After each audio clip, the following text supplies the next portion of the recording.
High, কেমন আছেন? আজকে বানিয়েছি চালের বস্তা দিয়ে একটি পাপোশ।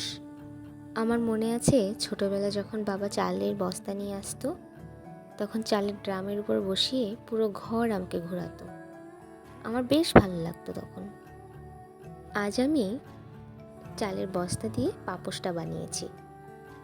মাঝখানে একটা ফুল করেছি, তার আশপাশে কিছু ডিজাইন করেছি।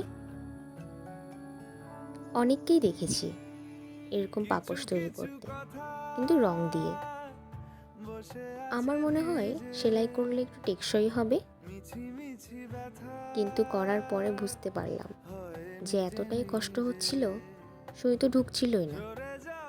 অনেক কষ্ট হচ্ছিল, আমার আঙুল পুরো ব্যথা হয়ে গিয়েছে। আশপাশে যে সেলাইগুলো করেছি ওগুলো খুব একটা কঠিন না, অনেক সহজ। শুধু দুটো কালারের মধ্যেই রেখেছি, সাদা আর কালো।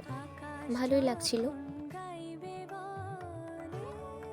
এটা করার পরও আমার মন ভুলল না, তাই আশপাশে লেজি ডেজি ফোর দিয়ে একটু সেলাই করে নিলাম।